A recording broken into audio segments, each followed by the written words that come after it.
On tonight's show, Jimmy spills holy water, George insults everybody, and we talk about motorcycle and motorcycle-related products.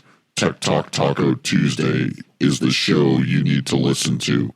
Brought to you by Yamaha, Taco Moto, Scott Sports, Climb, DDC, Trail Tech, and Costa Rica Unlimited Tours. So here's the show. Yeah, I'm not sure why anybody would watch this show. I wouldn't watch it if you didn't pay me. You know what I mean? Oh, we're on? Hey, welcome. Are we on? Tech Talk Taco Tuesday. It's live. It's Tuesday night from Pahrump, Valley of the Dirt People. This is the show where we tell you that you have no case. Yeah, you lose, right? I agree. With me tonight, filling in for Logan, is old Logan. We call him George. He's going to tell you how everything works. He's going to try to fix all the problems we have. Right, George? Absolutely. I'm here to support you. Really? You're gonna play Logan. You're just not going to talk. Yeah. No. Leave you hanging. Logan has died, evidently. He's sick, apparently. He's sick through the weekend. Had a good class this weekend. Right. Logan wasn't there. He's missed, as always. But I guess that's what happens when you get AIDS. It just takes you down real quick. Could be. Oh, wait, no. It's SARS. Isn't that what? No, I don't know. Whatever the new flavor is, we're running out of money to deal with COVID, so we're going to move on to something else, I think. Right. And there goes my water. Yeah, it wasn't good. Luckily, it was only water, and there's my questions. No problem. There goes the whole show. Actually, it looks like that water's Jimmy's clean. on a new diet, so I'm Cleaning drinking the his table. beers over here. Oh, boy. This is going to get good now. This show can never start out without a fuck-up. Excuse my French. Yeah. Bleep Yeah, that, It's a please. signature. Yeah. Of the show. Luckily, It's we our got charm. the delay. Yeah, no, we don't have a delay. It doesn't matter. Let me just read this before it gets more wet, huh? Really? Oh, we should probably preserve those because those are the only 2 copies we have. We can make more. Here, I'll print you new questions. Don't worry about it. I'll just try to make George read. That'll make it this better. way. Hey, this show is brought to you by Yamaha, Taco Moto, Scott Sports, Climb, DDC, and Trail Tech. I used let's see, how many of those products did I use today? Everything but the Yamaha, because I was doing some rally related stuff that required map books and big gas tanks and all that jazz. That was really bad. Oh, it's water, though, right? It's only water, just So seltzer or water. anything. It'll Yeah. evaporate here in 20 minutes. I hope so. With all the hot air I put out, it'll probably burn right up. Thank you for joining the show. Hey, if you want to help us out, which we need a lot of help, as you can see, I need a maid now. You can support us by going through our website. You can click through the link that we have up there for Rocky Mountain MC. So almost anything that you need, you can get there. You can also shop at Taco Moto. They have cool things. I got a little care package from Taco Moto the other day, and I got this funnel. And this funnel screws into your Oil fill. cap. Yeah. It Oil has the fill. same thread. I've never seen this before. No. I usually struggle with the right size funnel to I have the small one that just takes forever. So the guy that won't take the time to get a ratio right to fill up a 2-stroke gas tank, he's going to take the time to screw that funnel in there? Yeah. Yeah, I was on an oil changing mission. I changed now oil. Now you're just being a shill. But if you want one, where can you get it? Taco Moto. Taco Moto. Taco Moto has these. It's kind of cool. If you were sitting around home, just drinking and putting snarky comments up on the thing, you would put the link to this product from Taco Mike's page Taco Moto up in the chat. And if you're wondering when There's we start, no K's. That's all C's in there, by the way. And when we start talking about the chat room, if you're listening to this on the podcast format, we do this live every Tuesday night. Like I say, that's why I start out by saying live. It's a live show. It's not rehearsed. It's not practiced. In fact, it's not really even that good. But you can learn maybe 1 or 2 valuable things on this show. And so George would be in the chat right now. He'd quickly throw up the link to that little product. But maybe. So what I notice here, though, is it's got some kind of air release chamber there, right? I was so going to talk about that. I was going to talk about this. Which is good. Yes, I was going to talk about this. I was waiting to see if anybody's going to try to fill your shoes in the chat room by putting up the link. I'm baiting the hook here. But what's probably going to happen is nobody's going to fill your shoes of all the your 3 fans that are out 12. there. 12. So your 12 followers. out there? No, none of them are going to do it. Nobody really joins until halfway because the show takes like about an hour to get started. Yeah, because you're not talking about the funnel. You're filling stuff. What's this pour spout? The idea is if somebody can get that thing up there, you'll replace George, then we'll just ban him. Yeah, just Google it, cut and paste it. There you go. Restream. Who's Restream? George, your life expectancy is very short on Tech Talk Taco Tuesday. I don't know where that came from. He wouldn't give me that back last time you were on the show. So let's talk about this funnel. Like, what are we so infatuated with this funnel? Why would I, the guy that just shortcuts everything and does stuff to the easiest, least? This thing was pretty cool because it actually saved me time because 2 things. It's screwed in there and it didn't leak, so I didn't have to wipe anything up. And second of all, it has, like you noticed, this little channel inside of the funnel. So inside of the funnel, imagine there's a little hose. So it allows the air to bleed off so it doesn't burp or bubble. Yeah, and it works. It actually really does work. So kind of a cool product. What's the pour spout in for? I'd like to hear from Mike if he's out there. It has that little pour in there. I'm not sure what it is. Oh, you could probably put a cap in it and then have your drink out of it and pour it so it doesn't spill. Okay. Actually, even having something like that on there, so when you set the bottle, if you want to drain every ounce of oil out of the bottle, if you're as cheap as me, you do. Right. Yeah, you can set the bottle in there. If it's completely round, a lot of times they fall, but if sometimes there's a little edge, or like even where that spigot thing is, it'll hold the bottle in there and it won't fall out. So I thought it was pretty cool. I was pretty stoked on that. Who makes that? Because it's got has somebody a logo else on it. It looks I don't like, think he made it. It looks like ACT. AKT. AKT. Yep. How much is that? $32. No, out of stock is what it is. Yeah. Comes in your favorite colors. See, though. I talked about it. $24.99. Yeah. I was going to say $32. I talked about it and it sold out instantly. So blue's out of stock, orange is out of stock, black is in stock, and red is in stock. So you can get that in black and red right now on Takamoto Co. Okay, good deal. There you go. Sure you can get it. You just have to wait a little longer. Yeah. So, okay. On to the next part of the show where we talk about, click through the Amazon links, click through the Rocky Mountain links. Send money. Just, I'll take Email in if you want to buy a George sticker. I'll give you a very special price on the Have you paid us for the George emoji stickers. Have you paid us for the banner thing you got running up there? Where's that? On the TV screen. Yes, he has. He did. Where did that money go? It was cash. It was like tips that you were giving him. He's like, no, put it towards my logo Okay. up there. And I then, think that was like $5,000 for that. and you put it weekend, put it in your pocket. No, you put it in your pocket. Oh, I forget. The cash never left your hand. You handed it to George, and he said, no, put it towards the emoji the sticker. show sticker, because yeah. it's so I important. probably handed it to somebody else. I That's just how it said worked. support the show. This is good. It's good for people to hear this stuff. Hey, we got a new sponsor coming on, by the way. Mike's in Baja. This is something else that's pretty cool. Costa Rica Unlimited tours. So if you want to go riding in beautiful Costa Rica Unlimited has great off-road riding in an amazing country with new gas and KTM 2 and 4 strokes. With U.S. guides who have been hosting the tour for over a decade. The tours are catered to each group with ability from easier trails to technical single track. And you should see the Costa Rica Unlimited compound with 4 homes and an infinity pool and crazy lodging options. So how did you learn about them, or how'd they approach you? I went on one a long time ago when we were on a Yamaha intro down there.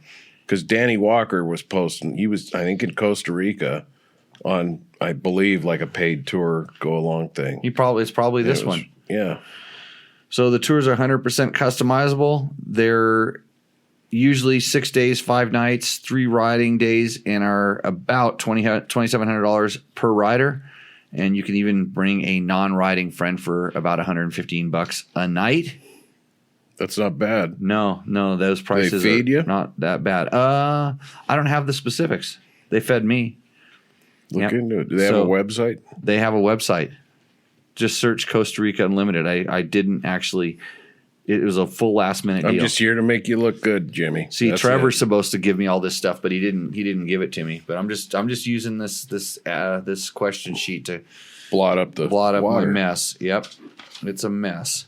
So great way to start now. Boy, I'm gonna go thirsty. For people though that have a little money and don't have any time, I think those organized tour things are actually pretty good and well worth it. They want to pay, they want to be taken care of, they want to go do something in a little, not search around, go up dead end roads and turn around. I think it's a way to go, and you can do that here too, right, with Johnny. Sometimes. Yep, sometimes. Okay. What should we do? Let's go straight to the there it is, Costa Rica Unlimited.com. Just like I said. Mm-hmm. I think we should just go straight to the questions that are in the chat. Reward the chat viewers with I'm seeing any, because everybody has all of their motorcycle questions answered. We do the telepathy thing beforehand, and I answer everybody's questions without them knowing about it. So we don't have a ton of them in the chat room. San Felipe Bob posted a picture of a bent crank today, didn't he? Yeah, he was. I was going to ask him how he managed to make that happen. Yeah, so, I'm not sure if he's on the chat right now.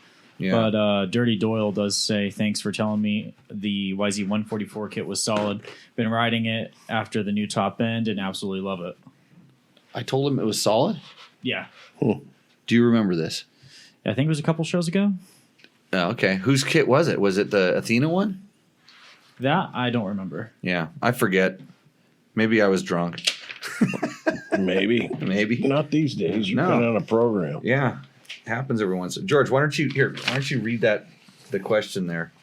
One of those questions. I'll just stick it. Just this is what I'll do. I'll just start spilling stuff. Just start sticking the questions in Logan's head, and then I don't even have to read them. I just read them right off his forehead. You don't have to say anything. Oh man. Yeah. Okay. Is it Kyler Stoker? Curly. Yeah. Go ahead. Curly Stoker. If the cylinder appears fine, is there a time or point where the jug should be sent with a new piston and rings to be nickel sealed? Mm-hmm. Or just put in a new piston and rings as part of preventative care. I have a 17 TX300 with 320 hours, only changed piston one time at 200 hours, and I'd do it that way again. I'd feel for like the ring at the top of the cylinder if there's like a distinct thing you could flick your nail on going up there or something. Yeah. So his question, he's a high hour bike. He's doing regular maintenance on it, and he's going, well, when do I need to replate the cylinder? So in other words, the question is, when does the cylinder wear out in relation to pistons? How many pistons can you run through a cylinder or, piston ring sets, whatever, before it becomes worn? And so my answer on this is kind of twofold. Different bikes have different life cycles. Some cylinders are harder than the pistons and they never wear out, and some cylinders are a little bit soft. And I've seen, and it to me, it's always been certain particular model years will be this way or that way. And there's certain KTMs that had super hard cylinders and they would never wear, and then the pistons would go a little bit quicker than the ones that I imagine there's some sort of ideal combination for the right hardness of that stuff. So, but other than Mike in it, a couple of different directions and levels in there. You look for like the cross hatches that were. Yeah, in there. You can look for it, and then like we're talking that, okay, it's never really had any dirt in it. But there's always going to be a little bit going through there, and no scars. If everything looks perfect, the idea is, okay, is it still round, or the way is it the way it's supposed to be? Is it still in spec? And I don't think most of us have the tools to really go and measure this. So here's my just garage mechanic talking. If you take the cylinder and you put a piston in it, and the piston lasts pretty much the same length of time as the first one, you're good.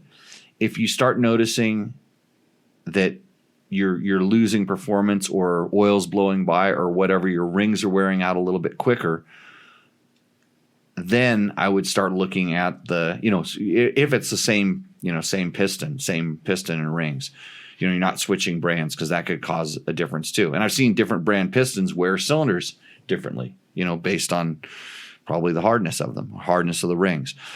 So if you start seeing some sort of a change that isn't normal again, then look to the next thing. So, okay, I replaced the piston and everything, and instead of getting 150 hours or 100 hours out of that piston, now all of a sudden you're getting 75.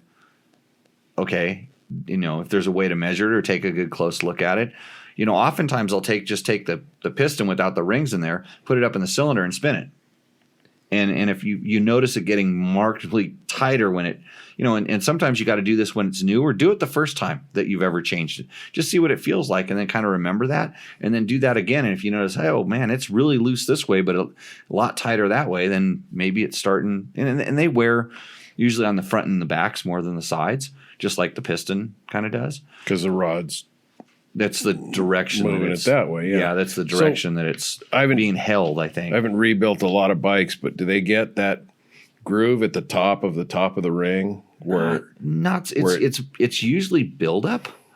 And I saw somebody someplace was using that to explain whether you needed to. I was trying to think what they were using that to explain what you needed to replace. There was a way you could literally read that. Did it stop right at the ring, or did it go past the first ring? This might have been a 2-ring piston. It might have been something older, but there's all kinds of interesting, ways of doing this. But if you're, and most of the time, there's two kinds of people. There's the kind of people that just replace for the sake of replacing. It's not necessary. They do it like at owner's manual specified levels or before. And then there's the other people that just never replace at all. They just let it run forever. And I like to think that I fall someplace right in the middle. I do it when I need it. And then, luckily I do keep some bikes long enough, way too long probably, to find out, to learn this kind of stuff, and a lot of us are, trying to keep older bikes running. And you learn, like KTM RFS bikes will never wear the cylinder out. The rings on some of them used to wear, but the cylinder never did. And they would run with very worn out rings, by the way.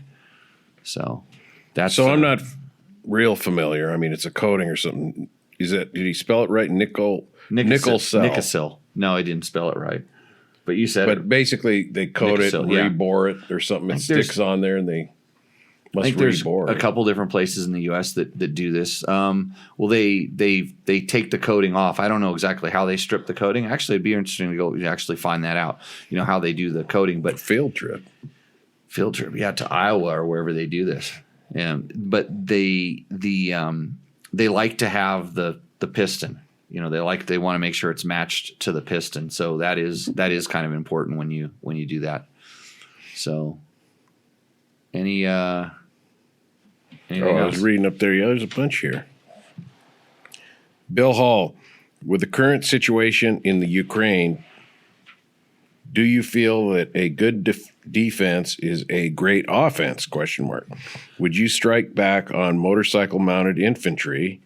And if you did, what kind of bike would you mount your attack on, and why? By answering this question openly and honestly, you could compromise national security. We, the audience of the Peanut Gallery, understand. I think a good way to strike back would be... Was he asking you?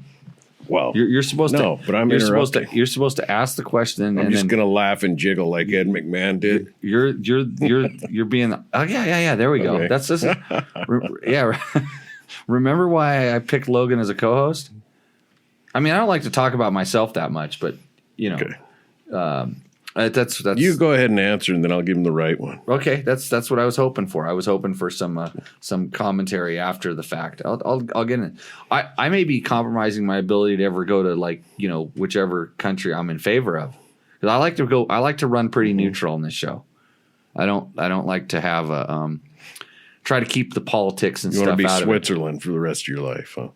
No, I have opinions. I have opinions, but I just realize that my opinions can get me in a lot of trouble. So if I were, I wouldn't use motorcycles. I'd use lasers and sounds. I'd use drones, autonomous shit. Yeah, I don't. I did watch some videos of it sucks. It's I don't understand it. I don't understand why in this day and age we haven't learned. Like just why this is happening. I don't get it. It's all about the money, Jimmy. Yeah, I guess And that's so. something you just don't think about. Right. So I would have thought I'm just a rich kid. I'm always that rides motorcycles. I'm always looking out for you. I think the weapon of choice would be anything with a carburetor you got in your rental fleet as an IED, and just ride it straight into a tank pinned. Just jump off the back at it. No, just ride it. You would be amazed. No, you won't, because you were pointing this out. Most people would be amazed at how far a motorcycle will go if you just jump off the back and keep the throttle on. Just wire the throttle and let it go. I was just thinking about this. They're really hard to knock over, so they'll go pretty damn straight. This would be a good big bumps. experiment. Maybe take one of the TTRs out on the lake bed and film it. And we should get it and just step off the back. Just get off the back and see what that thing does and follow it with a drone or something. Why do you want to ruin my motorcycles? I've done I this. might do it with mine. I don't know. I've done this before. Somebody gave me a But I was motorcycle. cracked. So I one of the things I subscribe to on Facebook is the new motorcycle riders, because I'm always interested in what, people are asking and wanting to know. And one of the things somebody posted, and I forget exactly how it read, but it was pretty good. Something about I was on my bike and the throttle got stuck open. And it did this and it did that. And it went here and it went there. And then I fell off. And it continued on and it hit a car, glanced off, kept going down the street forever. So basically, once you took the rider off of it, this bike was doing pretty good on its own. It was pretty funny to read. But anyway, I digress. So back to, you wanted to tell me how you were going to win the war with motorcycles. Yeah, IEDs. Just send them. That was more a cheap plug for you to get rid of some of your carbureted bikes because I don't want them. I got some KTM RFS bikes, some 250s. Those are sweet.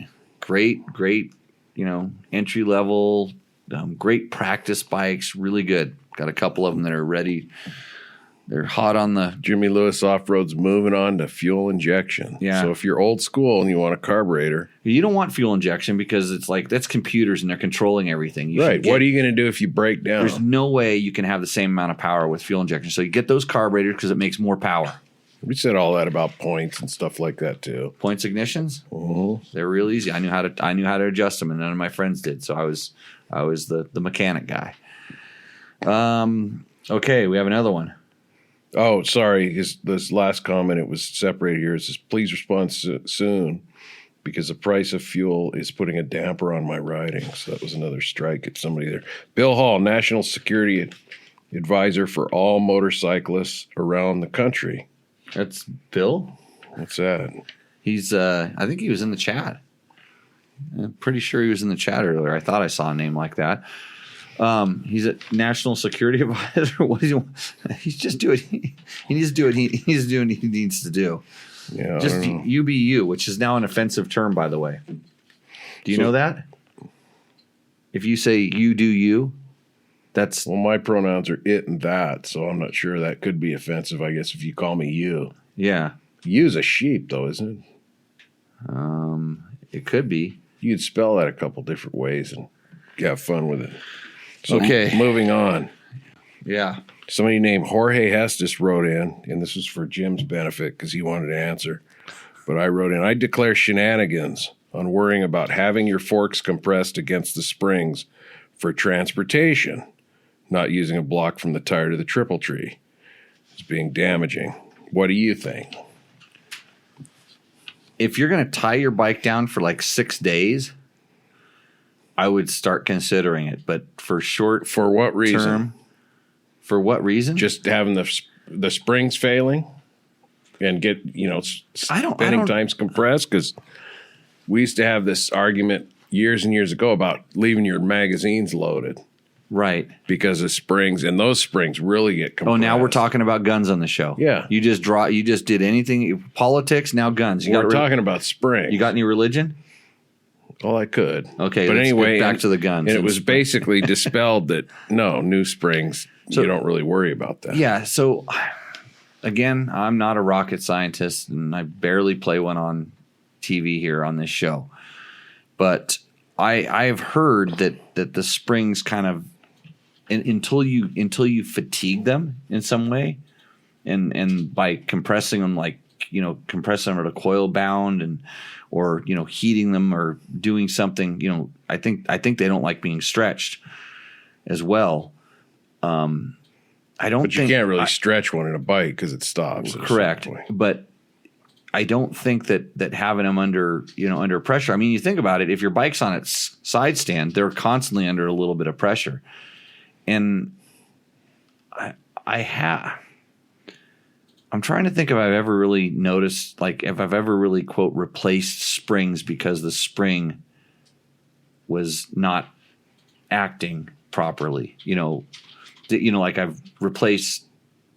You change a piston because it wears out, but I don't know if I've replaced springs because they were in some older forks they were rubbing quite a bit and they were wearing on the sides, and we thought, okay, this could be bad. I've seen springs crack before, but I don't really think that that like I'd say a short term tie down would have that much effect on it. And I wonder if even a month or 6 months, if you took a spring and compressed it 6 inches and just left it like that, if when you stretched it back out, would it be shorter? Maybe. Or would it be softer? But I don't know. And then Jim's other question from the peanut gallery is, do you worry about the seals at all when it's compressed like that?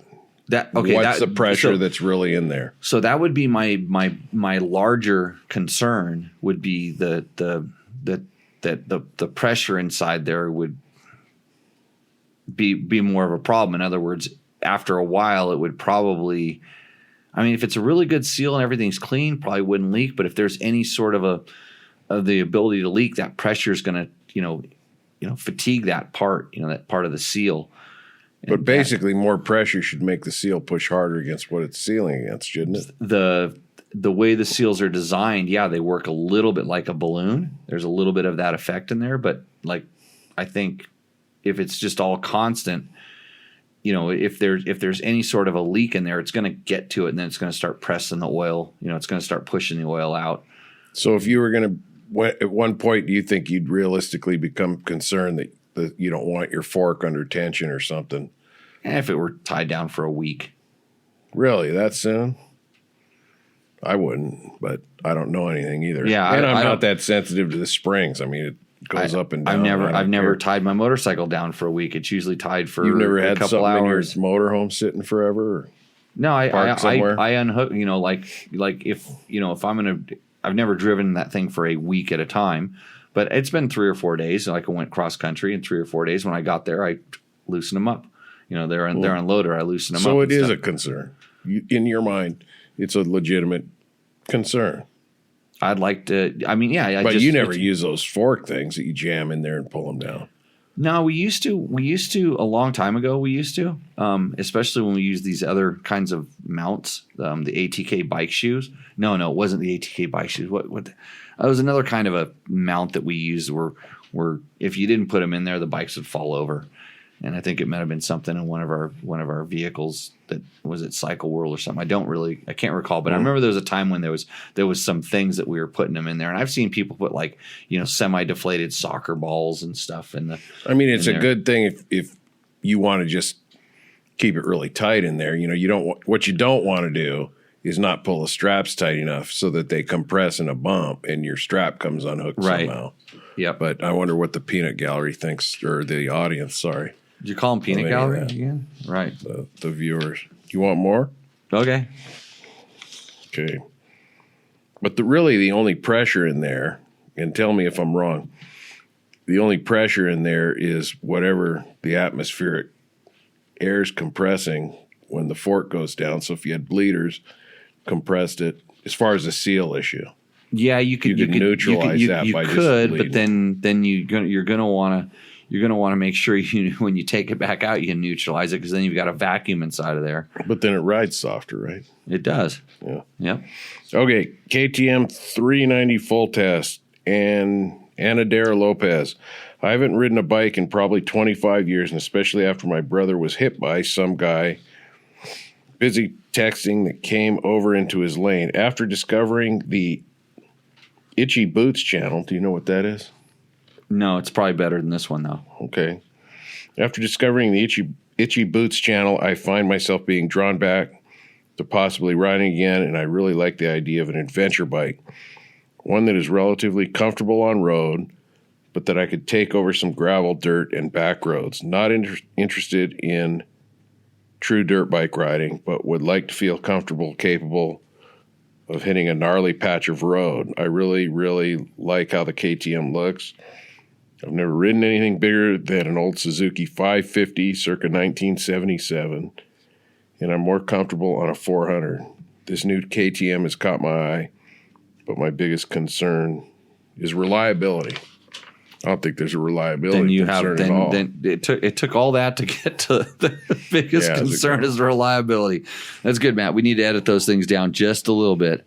I mean, I like a little history, but not the life history. Well, sorry about your brother. It's okay. Is this person out there? Yeah, sorry about your brother. No, there's somebody that's on YouTube. So it was just a comment on one of the videos that we put up. I don't want to censor the public. So. Yeah. So I don't think you have to worry about reliability. How was the reliability on your ride the other day? Heather took that thing out. Got her back. Right? Okay, it's good. I sent my wife out on one, so I must trust the reliability. Man, I don't even drink, and I still slur. This is awesome. Yeah, the same thing's been happening to me, too, so don't feel too bad. Maybe I'm just all in a haze. Hey. Oh, I find that two wheels comment up there interesting. George, why don't you do this? Oh, we got to do this? You have to. For motocross riders driven to dominate, the Yamaha YZ line of four-stroke bikes are built for victory. Visit YamahaMotorsports.com today to explore what's new and improved for 2022. The YZ450F and YZ250F bring the performance with powerful four-stroke engines, reduced unsprung weight, and new suspension settings. For the look of a full factory ride, both the YZ450F and YZ250F come in an exclusive Monster Energy Yamaha Racing Edition graphics package. And you can take precision tunability to the next level with the Yamaha exclusive and industry-only free Power Tuner app. Visit YamahaMotorsports.com today. Find your Yamaha YZ and enter the Yamaha Victory Zone. That Power Tuner app is right here on my phone. I was going to show you it. Actually, somebody requested some maps from me the other day. They wanted some Jimmy maps because Jimmy maps are definitely better than anybody else's maps. You know this, right? Yeah. Yeah. So I sent them to him and I never heard back. Yeah. Look at this Yamaha Power Tuning app. It's just like on the phone. It's like, look, I'll put it. And are they still the only ones doing that? The only one that's free. Yeah. Yeah. So it was pretty cool because I asked the guy, like, hey, what are you looking for? Like, he had tried something. And so I sent him two kind of distinctly different maps and said, hey, try these and, get back to me. And you can email them. It's pretty easy to do. Email them, text them people, and then just load them into their bike. And in 10 seconds, they have them loaded. And so it'd be interesting to hear back from him. Or he's just one of those guys. He's got the best map in the world. He probably just changed the name of it to the Bob map. He's got the Bob map in there now, and then he's telling all of his buddies he's got it and it rips. So I would assume if they're smart, all that information from everybody that's got that app is shared back to Yamaha. And then when Yamaha gets 5 gazillion maps, they go, wow, maybe that's the way people want these bikes to run. I would say there's a little bit of market research done on the backside of this. I think you do when you do check the little box that you share some information, but it would only be better. It would be really interesting to see what kind of maps people are putting into their bikes. And the funny thing is, a lot of people, they just want a map. They just give me the map, and it's so easy to do. You put it in, and then you can kind of feel the difference. But they're kind of afraid to actually go in and change them themselves. And I kind of come from and fall into that category because I'm not into it, so I trust. That's why you leave your bike laying around here, and then I just fiddle with it. And well, whatever you're doing with my 300 seems to be working and impressing. But anyway, that two wheels better than a 2022 Husqvarna factory Rockstar edition, allegedly. Oh yeah. Did we hear this? No, actually, I heard the opposite. You did. Yeah, From John? yeah. No. He said mine ran better. Yeah. Me, unless he's just blowing smoke. No, that's not what I heard. I heard he said he didn't like how hard it would hit. He said it was like riding a 250. Yeah, it ripped. He said it really ripped. He said it ripped. And Yeah. Yeah. And he said he didn't like the rip. Yeah, it blew the Okay. doors off of his bike. Yeah. My tune blows the door. Everybody should get my tune. But that 'cause it makes rips. sense. It I mean, depends on what he you didn't want. want. Yeah, he didn't want that. But yeah, it rips. Yeah, he said it goes. ripped, but it wasn't for him. I guess that's the moral of the story. But it also chugs really good. Read two wheels up there. I find that whole thing interesting. Two Wheel says, I have a 2019 Honda Sierra 450L, which has known sluggish throttle issues, especially at slower speeds. I wouldn't describe it as that, but No. most forums recommend either a Vortex ECU or a JD tuner plus an aftermarket exhaust. What are your thoughts? So, what year was the bike? The one that I had here? You had a So- X, you had the L, and then you had the the X and L, both of them. yeah, and then there was a 250 or something. Logan's rally bike. Was there the 250 rally 250L? right about that time? Yeah, we Or had L? all those. They had all It was those. an L. Yeah, they had all those things around here. Because So Jim and I were just talking about this today on the Hondas. So, what are my thoughts are explained in detail on www.dirtbiketest.com. Just search Honda Sierra 450L, and I promise you that the test or some of the modification things will come up. In fact, that was long enough ago that I don't remember exactly what I said or did, but I'll tell you what I think I did. So recluse in it.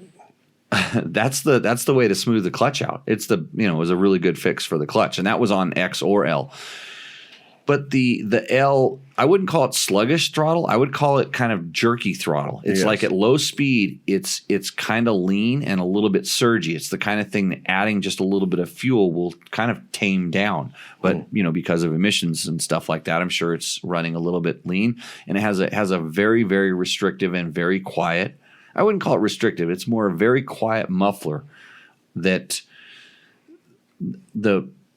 there's a certain point when you kind of cross the line with restriction inside of a muffler where it gives that kind of that jerky character, because it basically, when your exhaust valve opens up, there's a lot of back pressure in there. It just can't, it's not flowing out. You don't have like a tuned exhaust that's literally sucking the exhaust gases out. Now it's kind of packing and has to pump it out. So it makes and there's a point where at low RPMs, there's enough volume inside the exhaust where it goes, and then it sort of plugs up. It becomes a pump. So there's a couple things there. That bike, the L, is tuned to run with that muffler and run the best it can to do what it does. Is it jerky? Yes. And so the difference between a Vortex ECU or a JD tuner are two different things. The JD tuner is what we call a piggyback system. So in other words, it interrupts the signal that goes to the fuel injector, and it alters the duration of the pulse.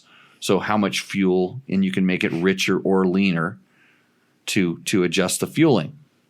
The Vortex ECU is a completely different ECU that alters not only the ignition, not only the fueling, but it also alters the timing, the ignition timing. So they do stuff with both, and you kind of get the maps that it comes with. I think they actually come with 10 different maps, and you can kind of pick. You can pick which one you want, but you can put a switch on it, and you can switch between two. And the Vortex has some capability to kind of adjust the low, medium, and high RPM fueling. In other words, you can make it a little bit richer, a little bit leaner in each one of the maps with a screwdriver, essentially. There's some buttons on the ECU.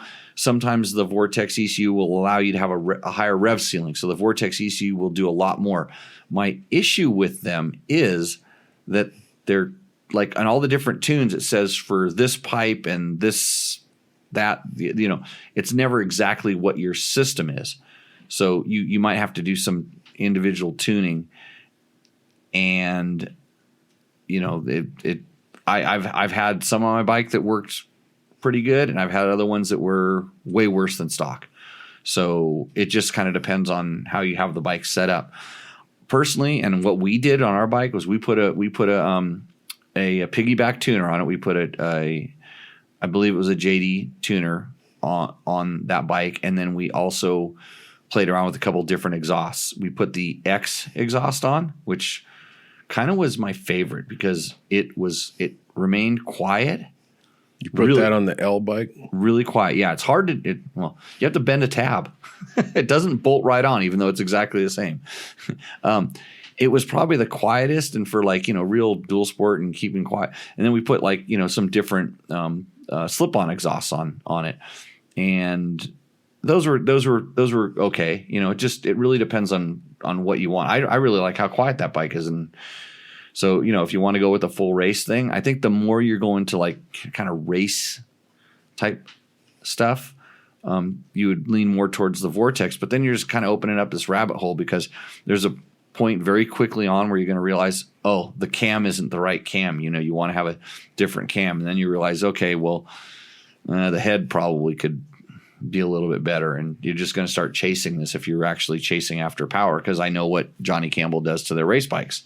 They start with X's and then they turn them into race bikes and stuff. So, there's lots of different things you can do with that, but you can see what we did. And the X and the L respond very similarly, although the ECUs are quite a bit different. Like where the plugs are in the ECU is actually different. So you can't just take an X ECU and plug it into an L. Yeah. Guess that's by design or what? Yeah, so you can't alter it. Honda would get in trouble if they made it easy to alter and modify these things because we have that government agency that likes to come after this stuff. Rusty Schatz.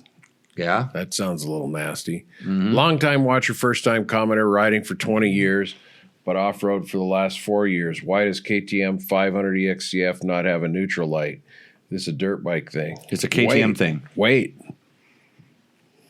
too. Oh, yeah, because that light, that and light. Then there's got to be some sensor pickup put in the bike. They have it. It's in there. There's a sensor in there that knows when it's in neutral. There is. Oh, but KTM has always been just their dual sport bikes. Are very, very minimalistic, and they have the least amount of stuff, which is what that type of rider wants. Rusty needs to come to the class because why are you trying to find neutral? Under what conditions? Well, he's a commuter. With a light. Oh, no, he's a commenter, first-time commenter. Because how do you stop your bikes most of the time? Pulling the clutch and then I stall it. I think you let out the clutch and stall it. Well, I pull in the clutch to stop, just to stop. So, because pulling in the clutch is just like being in neutral. Actually, most of my bikes have a recluse clutch, so I never have to put it in neutral. And in fact, with a recluse clutch, the way I set it up, it's almost impossible to find neutral. Yeah. Because it's always dragging. It just won't hop into gear. Click it while you're rolling. And I've been known to go onto my shift prongs and round it down so it doesn't catch. But on most bikes, you just kill it in gear, right? Yeah. If I want it, if I parking it or something. Why would you want it to be in neutral? I'm just thinking. A lot of people, I think it's a street bike thing mostly, but a lot of people really always want to stop and have it neutral. Put it in neutral before they shut it off. Sometimes it can be easier to start because you don't have that little bit of drag. But because they climb on their bike with the kickstand down, and then they got to start the bike, and if it's in gear, it won't start with the kickstand down. Oh yeah, I understand all these problems. But anyway, neutral lights. Yeah, Hondas have them. Yamahas, I think, have them. Apparently, Flynn 825 says the WR450F has a neutral light built right in. Great. Yeah, I think, like I said, I think Yamahas have them. So. Flynn also says Trail Power Map along with a G2 Tamer has helped me manage a 450 in the slower stuff. So what kind of 450 is that, Flynn? Is that yeah. So the G2, he's talking about a throttle tube that alters the ratio of the way that the basically the butterfly valve or the slide opens up in the carburetor. So those of you with really jerky wrists, sometimes that can help. I like the gnarliest throttle setting, aggressive setting ever. Victor, he's got a comment up there. Okay. Need a neutral stop and Need a neutral O. to stop and take a Two. leak He during must- the ride? Yeah, because he has to leave his lousy bike running so he doesn't have to kickstart it. Yeah. Yeah, neutral. I guess because if you have a good bike, you just stall it and then just start it right back up again. Yeah. Go. It's like a dead engine start every I think stoplight. Victor rebuilds his own batteries. I've seen that on Facebook. He cuts it open. He melts the lead. Yeah. Peas in it for the acid, right? See, now Rusty's waffling. Oh, that was just a question for my girlfriend. Sure. Oh. Yeah, right. Okay, we get it. Yeah, your girlfriend wants to know where neutral's at. Yeah, I knew a guy that did this once. It was so stupid. Right. Yeah. That's that kind of story. Right. Yeah, I'm glad your girlfriend is tell her to watch the show, have her join in, send pictures. And I know T.W. Hicks, it's just down there a little bit. He says that the out of the box tuning is for the birds or something like that. He likes custom tuning. Oh, custom tuning? That's why you should get a Yamaha with the Power Tuner app. Or get a YZ125. Then you can actually jet the carburetor if you want to do some special stuff. Oh, yeah. Jets on the trail are always fun. I did that for a while. Yeah. Viva Mexico to Victor. Well, see, I tell you, you get half an hour into the show and the chat room lights up. Yeah. Flying to Victor, stop to pee. What? Do it Johnny Just Campbell keep style. rolling. Just let it rip. Yeah, Let's well. go. Hey, Will Anderson has a question. It says, "Hey guys, what are people using for race insurance? I live in Canada, and will be traveling down for the Odessa 100 on April 2nd and 3rd. The only option I have found is $1,000, which seems insane." That sounds insane to me. Is this what people are paying? I really enjoy the show. Thanks. Well, Will, I thought you Canadians got free insurance up there, but Not evidently when they come here and race motorcycles. Evidently, it doesn't work when it's down here. But I can understand wanting to be covered, and I suspect it would be ridiculously expensive for insurance. Knowing when I used to race, when I told them what I did, my insurance rates became astronomical. Well, what's the popular one? I know there's like Air Med Jet, and then the other one though I think is better. It's what is the good one? They'll send Ross Perot for you to get you out of the country if it goes weird or something. Which I should get that because I'm probably going to Europe here in a couple of months. Really? Are you going there as a missionary? Mercenary? No. Not a missionary. A missionary. No. George would be a better missionary. Yeah, mercenary. You're going to there, soldier of fortune? You going No. there? I heard there's a few bucks on Putin's head. Really? Yeah, I don't know. I heard there's an easy million on it right away. Not a job for me. Yeah. I'm not looking for work. Yeah. So if you do go over, so like you said, this is what I was going to suggest is that if you have your insurance back home, your free medical insurance that you guys get up there, it evidently is so much better than ours. That's why I know a lot of people that come down here to use our doctors and pay cash because they didn't get it fixed right. Yeah, that's what we need is socialist medicine. True story. Then what you want to do is get one of these piggybacks on your current insurance policy that'll evacuate you to wherever we're going to go. And MedJet, you hearing MedJet Air, I think, is the MedJet one Air. that's pretty Are you popular. hearing that? Yeah, I am. We got some noises here. It's probably coming from this. No, it's not coming from that. It's I'm not not- that. I'm not hearing it on the broadcast. Oh, now I am. There are some bad noises on the show. Oh, look at that. Is it? Was it that? Yeah, it was when you picked up your. Yeah, get that thing away from that wire. Take your phone away Give from me the the wire. mic. No, you're not allowed to have anything that has wires on it. So MedJet Air or something like this. So it's a supplemental insurance policy. You can get a lot of if you have a tracking device, like the thing that I have on my ankle that doesn't let me leave the country. You can piggyback on that policy. That one actually finds you no matter where you're at. They just take you someplace else. But this way, if you get hurt, then they'll take you, like pick you up from wherever you get injured, take you to the hospital, and then also transport you back to the hospital of your choice. And that's what I would do. And it's kind of like a yearly policy. So you're talking about these MedJet things and everything. Yeah. And it is probably $1,000 to do it a year or something like that. No, they're it's like $150. Yeah, it's not that expensive, but usually it comes. It's a much better deal when you get it kind of in conjunction with your tracking device. Or I've seen it offered. Oh yeah, pigtails off of like the Garmin, like the Garmin InReach or the Spots. Spots. Yeah, I've seen it. I've also seen it. Like you can get it like if you have you have a CMA, an AMA, American Motorcycle Association. Sometimes has things for this. So maybe check with your motorcycle association and see if they do that. But I know that Air Med Jet, they have different levels, like that repatriation thing. If the country goes wonkos, they'll get you back. Okay. And then you can also add on there, they'll get your bike back to your country of origin or something like that.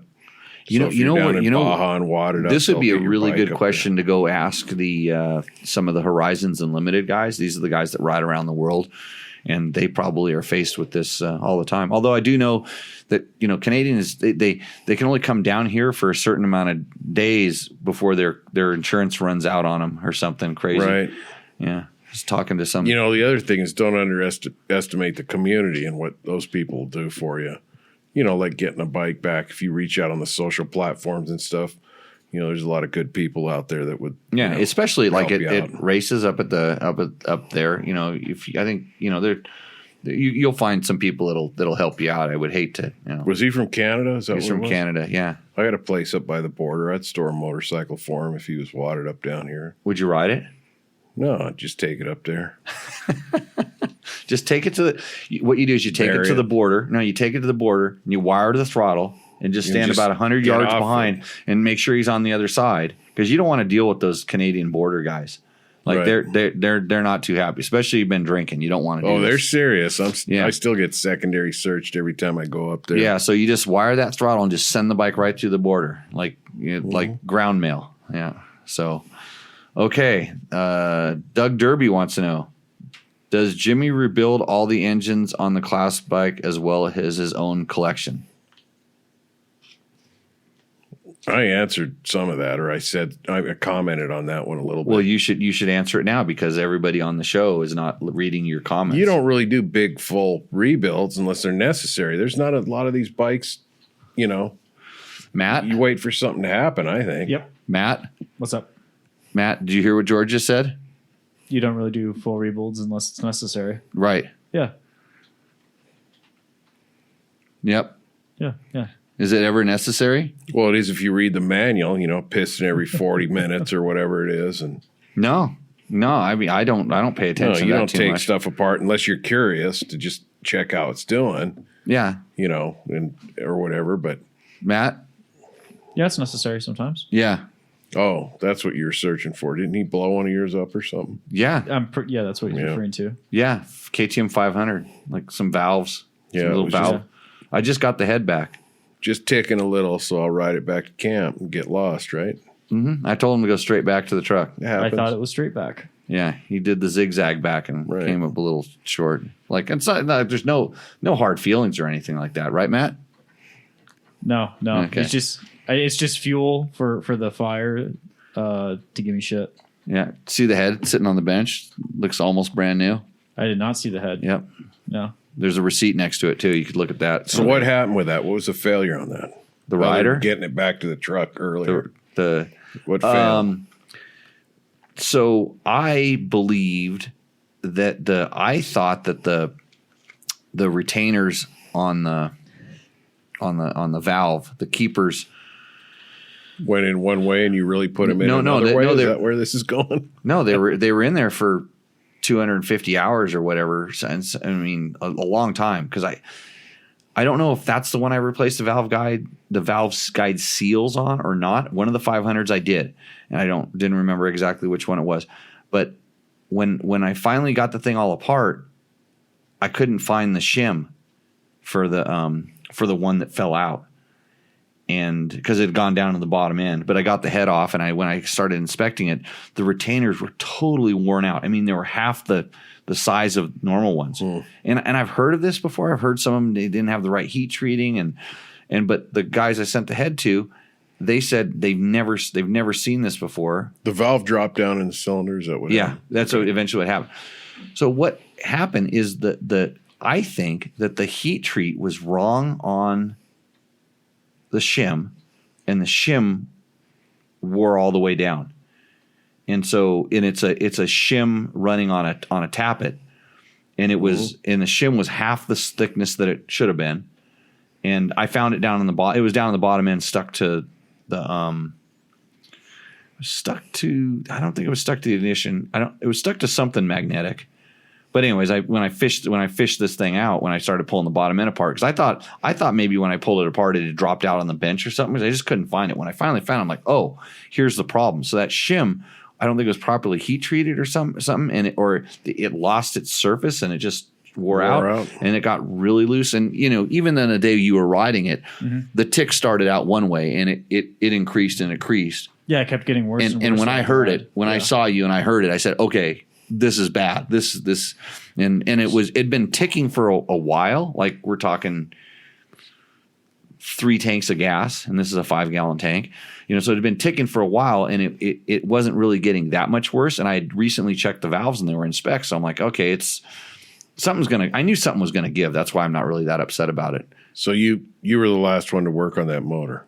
Yes. Okay. Yeah. And you heard it ticking and gave it to Matt to ride. I told him his ride may get cut short. Okay. But I told him to pay attention. This is all true. I told you the ride may get cut short. Pay a real close attention to ticking. If it gets worse, we just need to cruise it back. So you had all these warning signs. You knew something could. I knew something was up. But I checked everything, and it wasn't getting worse. And when I was riding, I was paying really close attention the whole time I was riding it, and that's why I told him to do the same thing, and he did. And when he came over and said, "Hey, what does it sound like?" I'm like, "Oh yeah, that's bad. You need to ride back." Know what it sounds like to me? You should fire your mechanic. It sounds like at least cut his pay. It sounds like I set Matt up. Is what it sounds like. Cut him by a pay grade. Yeah, I think I was 1,000 feet from the truck when it happened. Yeah. Yeah. How many extra miles do you think you rode to get there? Because had that got to the truck, I think I added an extra mile. Yeah, I would have taken it. I would have taken. So here's net. Here's what happened. So I sent the head in with the broken valves and the punched hole in the head and all the other stuff that happened from it, and luckily it happened at a low RPM, so it was no bottom end damage really. Had I taken it off, it would have just required, I guess, like about $150 less labor because they had to weld and do the head. They would have replaced all the same things on the head. The guides needed to be redone, and so basically it's a brand new head without being a brand new head. And I wanted to see the work that this shop did and see what it would cost, and just nutted up and did it. And I'm probably going to buy a brand new head and build it up myself. So what do you think parts the total cost of something like that is? Oh, I know what it was. It was like $1,600. Okay. And a new $3 or $4 or something. A new head would have been $1,400 if I would have just bought all new.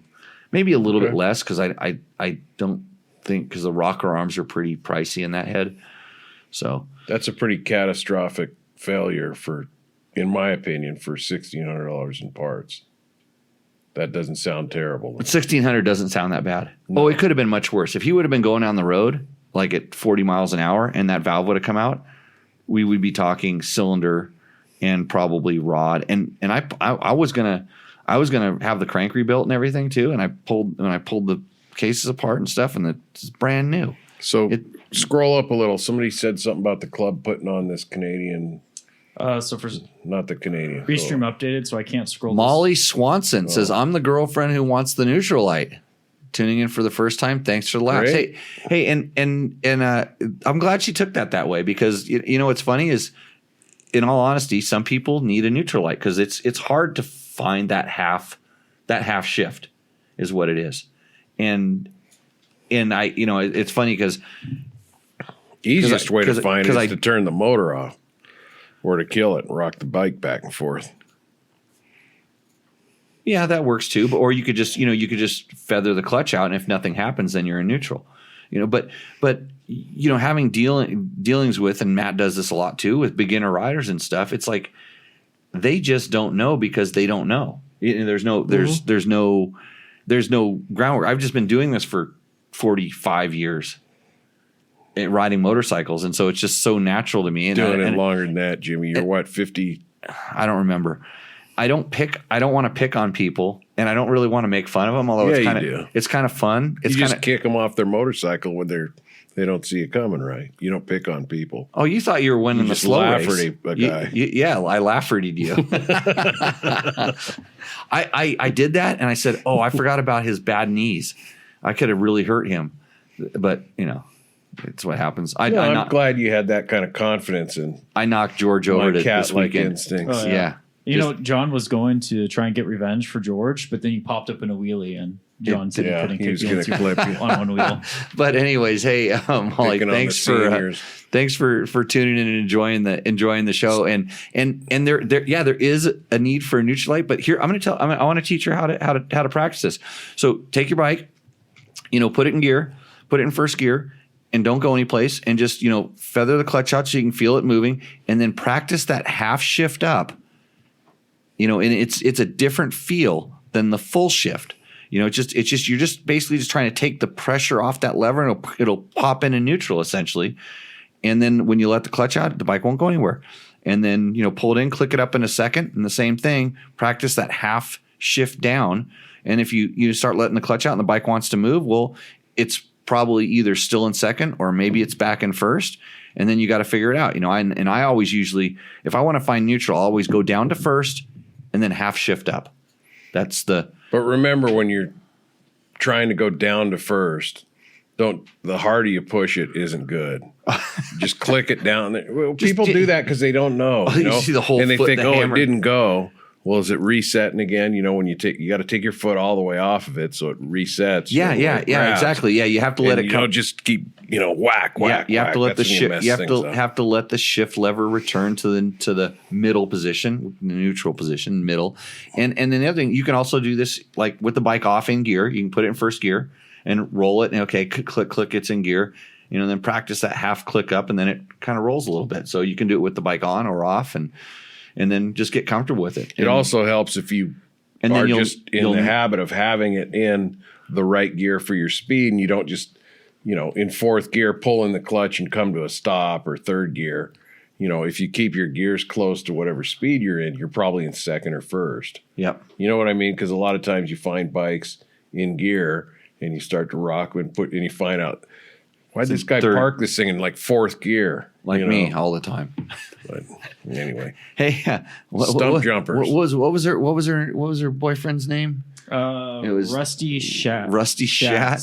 But actually, what you really need to do, Rusty Shats himself, is you need to tell Rusty that he needs to wire a damn light up, no matter what bike it is. He needs to figure out how to go into the wiring harness and make a light come on.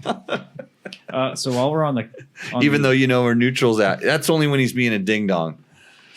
Don't let Rusty teach you how to ride. Come to a third party professional or something. I know some professionals. Or go to Jimmy Lewis Off-Road / online courses. Yeah. Yeah. We talk about putting the bike in neutral in that class, don't we? We talk about shifting. Yeah. Shifting, yeah. Yeah, which is something that is actually really difficult for a lot of beginner riders to understand. Well, shifting the motorcycle? Yeah. It's difficult because gender. What do we shift here? You get to religion tonight, and I think I'm going to have to. George, talk about me. I'm the devil. The shifting, the whole shifting thing, it's difficult because especially when you're sitting down, it's kind of easy, but when people start trying to stand up, they can't shift because all of a sudden their bike turns. Yeah. Don't ask us why, because we know. Okay. San Felipe Bob's in the chat. Ask about the bent rod. Well, and what's next? Well, I'd like to point out that he said I was set up. Also want to point out that Craig Albert said if the KTM had a neutral light, it wouldn't have blown up. So just wanted to throw those in there. If my KTM had a neutral light, it would not have blown up? Yeah. How does that work? Explain that to me. Well, Craig's gonna have to explain it. Okay. Yeah. I don't. So I got to ask the audience something here. Just if the audience post up where you're from and watching where you're from, like city, state, and how you learned about this show. You're so bored with our awesome show. Oh, I just want to have people engaged, and they want to feel to be part of it. Okay. So just tell us a little bit. We're doing a little market research here because there's something huge coming. Oh, there is? Okay. No, but I just thought I'm glad I don't know about any of this on my own show. Yeah. Does it have to do with me? Yeah, it does. And you might not be a part of it. Right. Hey, Redneck Supreme Leader 69 is back. And he says, my 21 300 XCW came with cast triple trees. Is it worth the dollars to buy a set of forged ones to do hair scrambles? What are the pros and cons? Well, it depends on what your XCW. So, okay. So typically the forged, they're billet ones. Are they forged? Machined billet? They're forged? No. The forged ones are like the stock ones. Stock ones are forged. Yeah. Forged, stamped. Cast.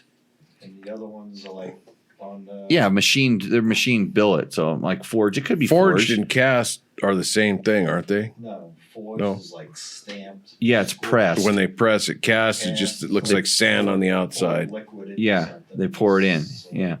So, But I thought, so he's talking about like the billet. I think he's talking about like the billet, most of the aftermarket ones. And there are so many different triple clamps and setups, ones that have slots in the middle that have different amounts of pinch.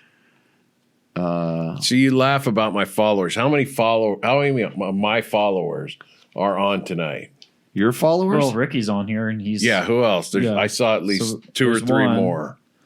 I think there was 2 more. Yeah. Yeah, you paid him to do that, didn't you? No, I you didn't. texted him. That's what you're doing with your phone. You texted him Michael and you Pounds. paid him. Where's Michael Pounds? Because Carmichael, California. yeah, that's close to me. Real close. Yeah, there's 3 saying that George sent him here, but one of them is George's wife. So I don't know Well, if that's we really okay. count that one.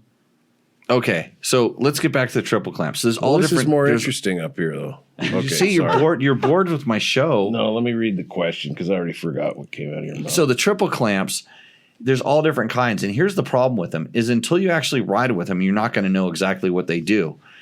Generally, they tend to be stiffer. They and stiffer in that they kind of transmit more of what the bike is doing up through the handlebars to the rider, depending on whether they're rubber mounted and what kind of bars you have and all this other stuff. I see the trend of everybody is going to, putting bars that flex on, not just flex bars, but like the Makos, the triple clamps and the bar dampening stuff. I see everybody going in that direction. But going to stiffer, some riders want this kind of more precise handling feel. And I think you got to be really pushing it, or you're a bigger, stronger, heavier rider that is starting to feel something that you're not getting out of the stock XCW clamps. And, a lot of riders are going to completely different fork setups for the same reason. They're going to like the kit suspension, which ends up being bigger and stiffer in a lot of cases as well. So, those machine ones, though, are those forged? Because I thought it was more like they're either machined out of billet yeah, or they're cast. it's I don't know that they're cast aluminum. it's not no, they don't think Is billet in itself forged? Maybe. Aluminum stock, some kind of fancy. I don't Yeah, know. I'm We not- need a metallurgist out there to Yeah. come in. yeah. Reach out to your They- friends. It kind of doesn't really matter whether it's forged or cast. The end result is like how stiff is it? This is the question. And I don't know of anything that's going to be that much that less stiff than the stock XCW ones. Although maybe some of the ones with the slot, and you see them, they have bolts that are offset, like one bolt on one side and one bolt on the other side with a big slot cut in the middle. And there's a lot of different companies making this stuff, and it's a rider preference, kind of a feel thing, but it's pretty difficult unless you get the opportunity to do some back-to-back testing to really understand how that stuff works. Pizza guys in the chat room up there. And a lot of the times when companies would want us to test their triple clamps. I remember it was in the magazine. They'd say, "Oh, we'll just come out and bolt it right on," and you're kind of like doing a back to back, and that doesn't get swapped out in 10 minutes. Usually like 20 or 30 minutes, and most of the time the tracks would have changed enough in that 20 to 30 minutes to make it really difficult a lot of times to feel. Sometimes. Don't some of those triple clamps, I know in like the flat track world, they adjust so you can change the fork angle. You can put different shims in there and kick them out. So they have offset races, so it actually changes the steering angle a little bit. Some of them have different offsets in them so that you can take the stem out and turn it around 180 degrees and move it a couple of millimeters forward or aft. There's and then the whole clamps themselves might be a different sort of an offset, so they're pushing them farther forward or pulling them back. And then some of them have different bar positions, like where the bars are positioned on top of the clamps. So there's all kinds of adjustability there, and it really depends on kind of what you're searching for and what the issue is. I would always go, what's the problem and what are we trying to fix? Because there might be an easier way to fix it. And sometimes you make sure the torque is correct in your stock triple tree or triple clamp. Make sure the every bolt that's on that thing, from the ones that are holding your handlebars on to the pinches underneath to all that stuff, make sure that torque is correct. And if you want to change the feel a little bit, try adding 2 to 3 foot-pounds of torque to some of those bolts. And same thing with your axle clamps. You got to be careful about squishing your lower forks. Right? Yeah, it takes quite a bit to squish them, but you can tighten them up a little bit. Also, pinching your axle clamps a little bit tighter can change the feel, so you can actually see what that direction would feel like if you do some of these things. So, I think it might be time for a commercial break. Oh yeah, offset axles.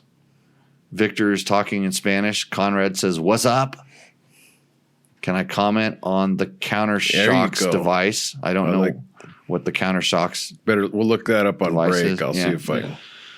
Okay, I'm gonna go get some more stuff in my Better Rider cup here to spill on the table again, and clean up this mess that you've made, George. Yeah. Okay. Come back with Rooster Endo. Let's Rooster Endo after the commercial break. Everybody will see in a few. What's up, Moto Buddies? Mike here from Taco Moto Co. What is the Taco Touch? It's the best service in the industry. Virtually 24/7 tech support via email or text, and it's like having a dirt bike doctor on call every day of the year, helping you fix your bike or recommend parts or setups for you.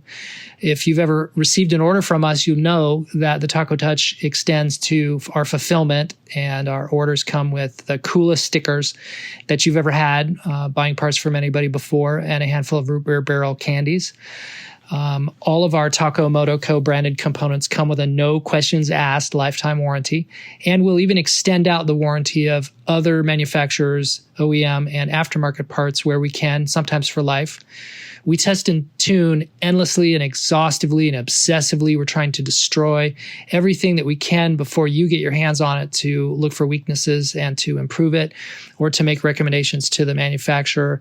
And if it's something that doesn't meet grade, then we don't offer it on the store. Everything that we carry is something that we have personally used, tested, and ridden, and raced, and knows meets the high Taco Touch demanding standard.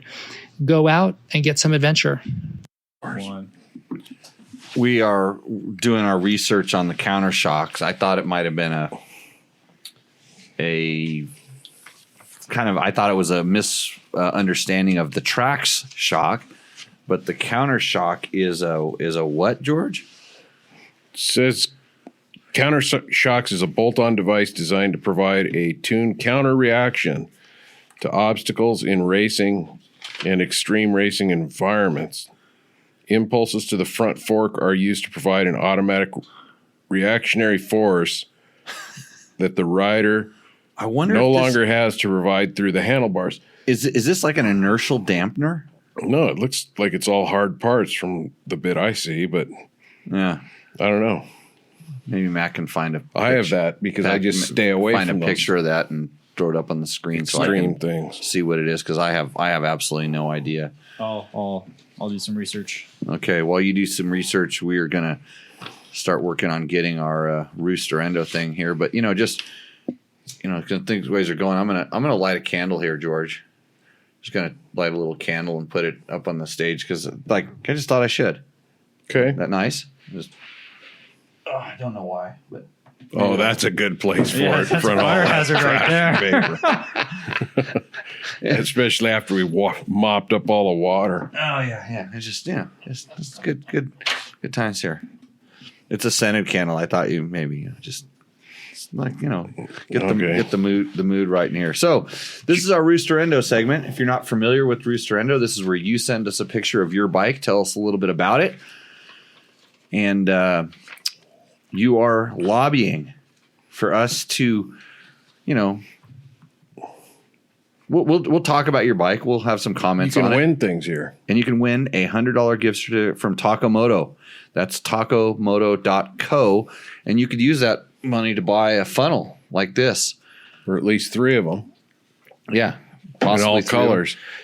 But you got to show so on the Roost side, which is apparently positive in this, off the chart here. Yep. Can we show this somehow? Is there a way to show? Yeah, it'll slide it all the way over. We got to do another thing. It's way out there too. We're going to hit that candle. It's yeah, okay. we can't get it in the camera. Anyway, it's Jimmy's. I just want to start seeing it flame up. Jimmy's Husaberg 570. I'm genuinely scared. And then, but on the endo side, and my friend Sarah I can't out even see there. the candle. Hold on, I'm going to put it back over here. My friend Sarah, Literally who's playing watching, I think. Yeah, see, look, it's right there. It's on. She needs to look at what's on the endo, which he says is the worst side. It's way over here. Well, put it up there in front of you. Well, Here. I think if you Let's just lift this up. Lift this up. Okay, and slide it over this way. We didn't have these Tacosauruses all over the So place. what's with your that? Advertising. What's that on the bottom there? This thing right That's here. big red, baby. That thing right That there. thing should be the Roost. That is my 3-wheeler. Yeah, it's the worst thing in the world. Okay. Anyway, you got a picture? You ready? Yeah, I'm trying to light my arm on fire. Jack Hewitt, which I don't know where you're at, but if you're on the chats, you need to speak up. 2022 KTM 500 EXCF, Warp 9 Supermoto wheels, Get ECU, FMF 4.1, Race Tech rear spring for 210-pound rider, lights and other This is almost as heavy as I used to be. lights and other cosmetics. Well, you lost 15 here recently, right? Yep. What's that on the pipe? It's the thing so when you low side it and it goes sliding down the road that it doesn't scratch up your titanium FMF. He needs to have something like that on the swing arm too. Those dragging things on the swing arm. Well, he has the covers for the swing arm. How do you get a 22 and then it's I guess already so modded? It's already got all the mods done so quick. Why'd you put Supermoto wheels on a good dirt bike? It does. It is a nice picture though. Like all the burnouts and the pavement or what? It looks like he put it up on the roof. It kind of looks like a scraped roof. The photo is of and it's up on a nice like balcony area or something like that. It does look good. I almost ignored the fact that it has Supermoto wheels on it. It'd probably be pretty fun. Now KTM doesn't sell the Supermoto bike. I think Husky's the only one that's selling them. Now is that stock? Is that like a super huge front disc on there? Oh yeah, that's a big boy. It's a big disc. Yeah, you want a big disc on these things. I think slow them down. That's a pretty sweet ride. I think it's nice. I think it's middle of the road. Yeah, I don't like Supermoto wheels. I like dirt bikes. So it moderately roosts. Moderately roost. Moderately roost. Sorry, that was for what was Jack Hewitt. Jack, are you out there to defend yourself, Jack? Defend himself. He doesn't have much. Post up. No. Okay. See ya. Send it in. It looks simple. So did he have swing arm covers? It wasn't on the thing. Wasn't on the thing. Okay. Okay. You ready for all this information? This is going to take a while. Oh, this next one? Yeah. Okay. So who is it and what kind of bike are we talking about? Marty Malcolm, 2007 Marty 450 XC. Do you know Marty? Nope. I tell you what, that's an RFS bike. If he needs parts or wants to buy another one, might be send me a little note. Oh, that's all. That's it. That's it. Bone stock is what he told me. Does it Bone have a stock. Okay, so I'm gonna tank on it? no. This thing is really close to bone stock, but he does have. I can see it, a Pro Moto billet end cap on his muffler, which is good because if it's the XC, it had the loud straight through muffler on it, and they were kind of loud. It's got hand guards. This is 2007, right? Yes. This is the best year of these things. They really got they got everything right. This bike was a really good bike, and then they made the 2008 and Who makes that tail pack? The 400 was, I don't know, lots of people's probably a moose racing tail pack. He lied about that. Hints of a damper on the front. He tried to sneak that in there. I don't think I'm seeing a steering damper on there. He has a front fender pack. He has some hand guards, some wraparound hand guards that are not stock. And Marty. Yep, and I don't know if you can see it, but those are sick ass wraparound hand guards. Sick ass. No, Yep. I can't see it. I like the Suzuki. Yeah. In the background there. The little mini guy. Yeah.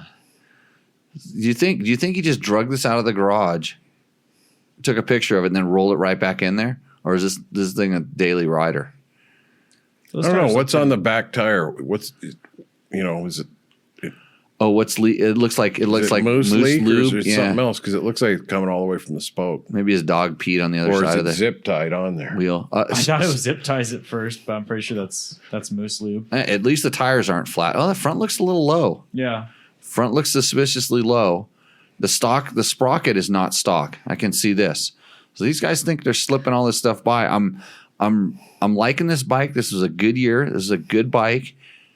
Well, it looks like he rides it. He does ride it. Maybe not recently. He's looking for $100.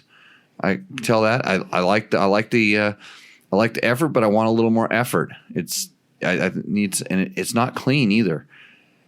And if that front tire's flat, he hasn't ridden it. And I'm leaning a little bit more towards the endoing side.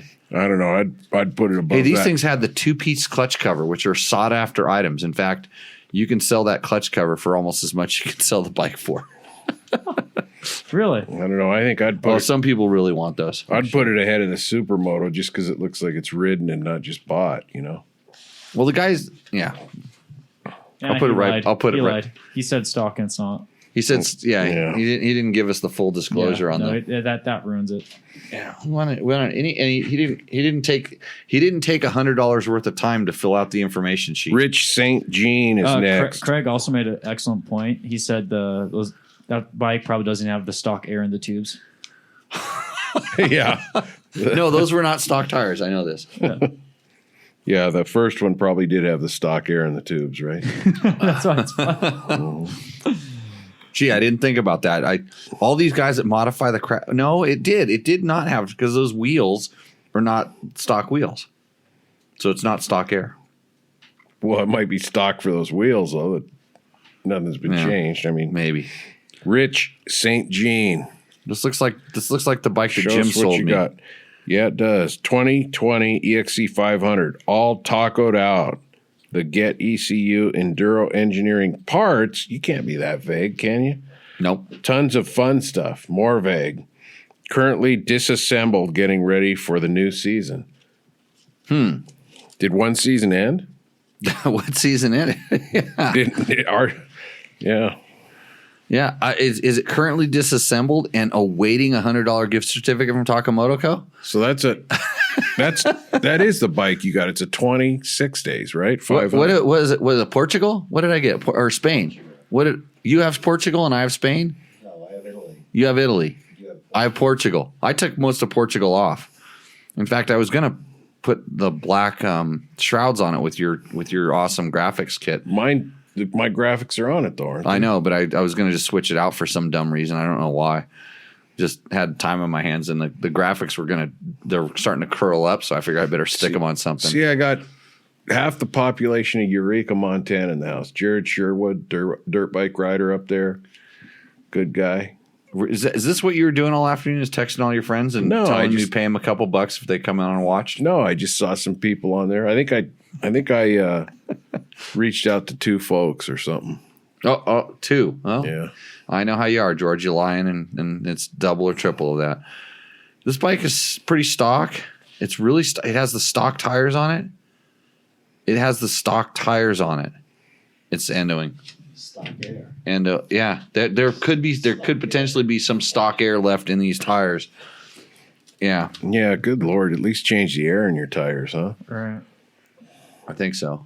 Yep, I think so. But it's a good. Portugal's a good year. Well, mine wasn't because Jim sold me. That's the one the cam went cattywampus on. I don't know how you knew to sell that to me right before that happened. I don't know how that happened. Norton Delga Dude. Okay. Oh, you get this one. I get this part. Norton Delga Dude. Where are these folks from? Should that be part of this? Because I'm always curious. Because some of these. No, I want info. This thing has the stock mirror on it, so I'm already upset. It's a 21350 EXC. And a discard. Oh my God, strike 2, and I haven't even got past the front axle. That's a good one too. 21 EXCF Vortex ECU FMF carbon slip-on. That's all he says. Yeah, He didn't even mention the discard. This is roosting it's over the top endo. Hey, so you know that box that you he's brought? changed the tires though. He did change the tires. That's a good thing. And he has a skid plate. He has an Achirby skid plate. Why wouldn't you put a Achirby skid plate on there? That's a good company. Franco Achirby saved me from a life of slavery in the salt mines of Zurat, Mauritania. He's very generous too. I have like a 50% off deal through a kind of a backdoor, Yeah, way out there thing. good people. He has a sticker on the front fender. He should at least mention that. Doesn't have my sticker though. You have No. to earn those. Yep. So Taco Mike Yes. he sent a discard. Yeah, he sent you multiple. Multiple. No, No, just one, just There's one. just one. It's like a kind of a carbon one or something. He weighed a couple of them. He weighed them and he put it in there. Yep. Does he want me to install this on a motorcycle and just I think he wants you to try it out. and go see if I can feel it? Yes. My P and the Princess Pod, whatever. Well, we should Princess and the we Pea. should do a blind test where you don't get to look at the front of the bike and you have Tell to go you ride discard it or not. and tell me if it's Just got a discard. what we'll do this, and I'll take. I can feel a discard.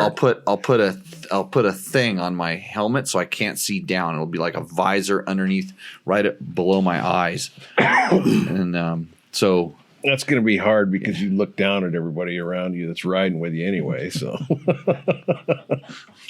no, I can change. Endo. you can. Endo. Okay, Mr. Matt, we need to spice up the pool. I hope is this gonna Yeah, gonna help me folks. out here? Where's like my buddy Jared? Where's his bike out here? I think he got a new 300. At least this bike is out. Sorry. Got the COVID? Yeah. At least this bike is out in the wild. I'm liking that.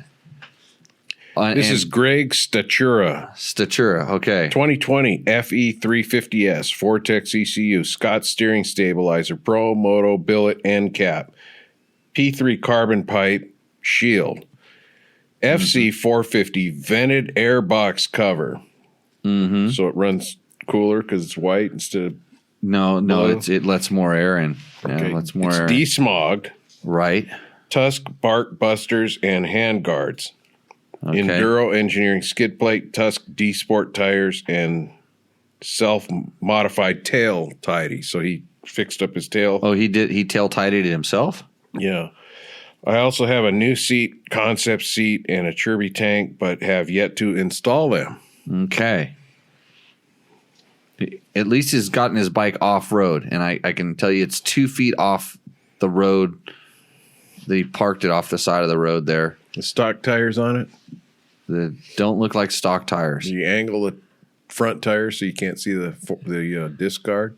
It is a pretty good angle for not noticing the discard, but I don't see one. Got a matching helmet. Got a stock mirror. Two of them. Probably two under that helmet. Well, yeah, I was gonna go there. I was gonna go off on the stock mirrors. I mean, come on, guys. You ever heard of double take? If you have, then hit me up and I might give you a discount code because you definitely need the double take mirrors. Those are really good. And I'm really concerned about the helmet. But he did. What did he modify him? See, I can see knocking. If I saw really golden light on this motorcycle right now, I noticed the photo was shot in golden light, and I figure he rode out into the sunset and he had to knock his visor down that low to dodge the thing. But like if you saw the guy riding with that low visor all the time, there's somebody would pick on him. You got to run the visor up. In fact, it's so far down you can even see the graphic on the side of the visor. It looks like it's doing a swoop downward. So I'm not seeing the golden sunlight and the big shadows to indicate that he had to have his visor that far down. In fact, I don't even see any harsh shadows on this photo. But at least he works on his bike. He tidied up the tail. On that thing, and I did pick on him for the visor, and it's not all tacoed out, right? It didn't say it's already tacoed out. No. So maybe he needs to taco it out some. Is this our last bike? Is this our last bike? Yeah, that's the last one, and I'm stuck between the guy with the 07 and this. I'm leaning more towards this. I think maybe just because it's the last one, there's nothing else. It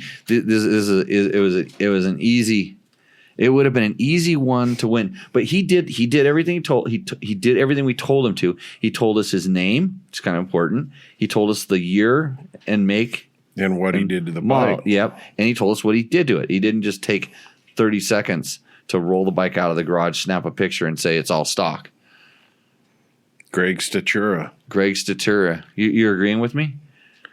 Actually, when you zoom out on that photo, Matt, it actually looks like it's a nice place to look at the slick rock behind him. Yeah, that looks like. What's to the me, sign say?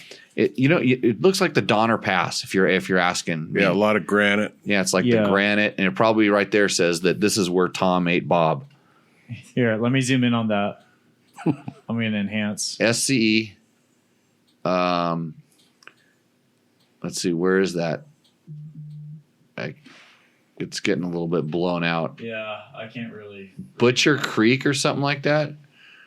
Butcher Creek Massacre Site, now endorsed by SCE. So Southern California Edison, that could be up by, I don't know, who knows where that's at. It looks like Sierras to me. I do agree with you. That does look a lot like Donner Pass. Yeah. So Greg, I think you're the winner. You're gonna roost up there moderately. Don't put it in front of any Husaberg products. It has that's too high. That's too high. No, it has to. Yeah, it has to come back below any Husaberg product known to man. Yeah. Your wife's calling. Doesn't she know you're trying to do a show right now? No, it's all my followers. Do you notice that my wife doesn't call me during the show? No, because she knows I'll put her on.